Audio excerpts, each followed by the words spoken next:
السلام علیکم دوستو، کردستان میں آپ کو ویلکم کرتے ہیں۔ ہمارے اس چینل کو سبسکرائب کیجئے، شکریہ۔ دوستو، آپ سب نے KFC کے کھانے کھائے ہوں گے، لیکن کیا آپ کو پتہ ہے کہ KFC لوگوں میں نظر آنے والا یہ شخص کون ہے؟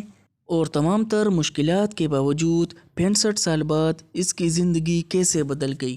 اس شخص کا پورا نام ہارلینڈ سینڈرز تھا اور یہ KFC کا اونر ہے۔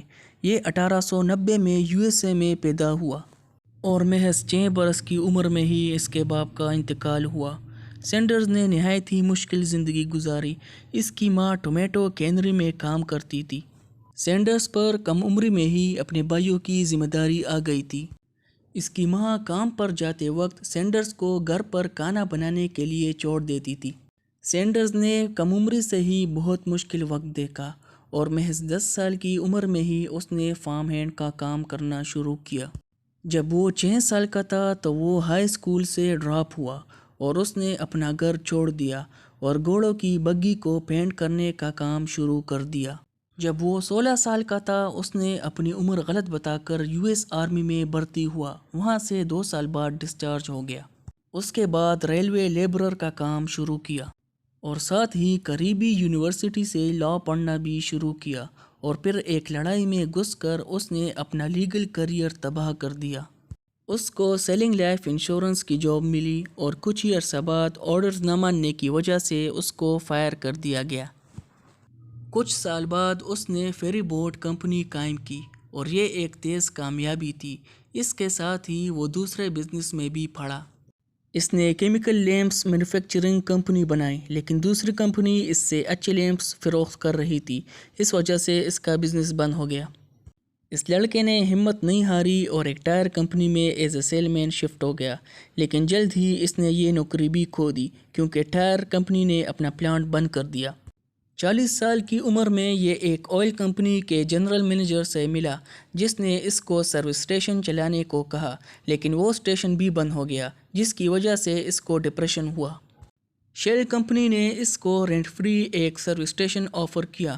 کمپنی کو پرسنٹیج سیلز ادا کرنے کے بدلے اس نے سروس اسٹیشن کو آپریٹ کرنا شروع کیا اور ساتھ ہی چکن ڈشز اور سادہ کھانا سرو کرنا شروع کیا ان لوگوں کے لیے جو سروس اسٹیشن پر شاپنگ کرنے آتے تھے۔ اس کے پین فرائیڈ چکن جلد ہی لوگوں کو پسند آنے لگا اور اس کو مشہور کرنے لگا۔ کچھ سالوں بعد وہ سروس اسٹیشن سے نکل آیا اور ایک پراپر ریسٹورنٹ شروع کیا اور اپنے فوڈ کو ایڈورٹائز کرنا شروع کیا۔ سینڈرز کی ایک لوکل کمپیٹیٹر کے ساتھ تلخ کلامی ہوئی اور اس میں گولی چل گئی جس کی وجہ سے ایک امپلائی مر گیا۔ 4 سال بعد اس نے ایک موٹل خریدا اور اس کے ریسٹورنٹ کے پاس ہی اس نے اپنے بزنس کی اچھی امید تھی، لیکن اس میں آگ لگ گئی اور اس کے ریسٹورنٹ کے ساتھ ہی جل گیا۔ اس کے بعد اس نے موٹل کو دوبارہ تعمیر کیا جس میں 140 سیٹس کی گنجائش تھی، لیکن ورلڈ وار 2 کی وجہ سے اس کو یہ بزنس دوبارہ بند کرنا پڑا۔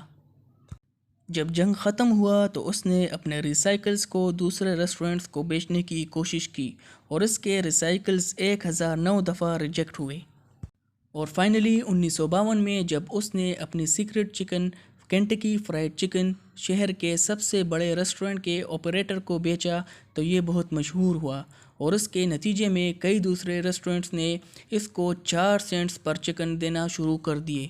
اس کے بعد اس نے اپنا نیا ریسٹورنٹ کھولا اور اس نے US میں سفر کرنا شروع کیا تاکہ اچھے ریسٹورنٹس دیکھ سکے اور ان کو اپنی ریسیپی بیچ سکے۔ سینڈرز اکثر اپنی گاڑی میں سو جاتا اور ریسٹورنٹس وزٹ کرتا تاکہ ان کے لیے چکن بنا سکے، اور 75 سال کی عمر میں اس نے شروعات کی اور اس کی فرنچائز KFC دنیا کا سب سے بڑا پھیلنے والا فوڈ چین بن گیا۔ سینڈرز نے 1960 میں UK، کینیڈا، میکسیکو جیسے ملکوں میں آؤٹ لیٹس کھولے۔ سینڈرز سال میں 4000 کلومیٹر سفر کرتا تھا تاکہ اپنے آؤٹ لیٹس وزٹ کر سکے، اور پھر آخر 70 سال کی عمر میں وہ مر گیا۔ دوستو، سینڈرز کی زندگی سے ہمیں ایک اہم سبق ملتا ہے کہ کامیابی کے لیے عمر شرط نہیں ہے، اور اگر انسان چاہے تو کسی بھی عمر میں کامیابی حاصل کر سکتا ہے۔ تو آپ لوگوں کو یہ ویڈیو کیسی لگی؟ اپنے دوستوں کے ساتھ شیئر کیجئے اور ہمیں دیجئے اجازت۔ انشاءاللہ نیکسٹ ویڈیو میں ملیں گے، اور ہمارے چینل کو سبسکرائب کیجئے۔ شکریہ۔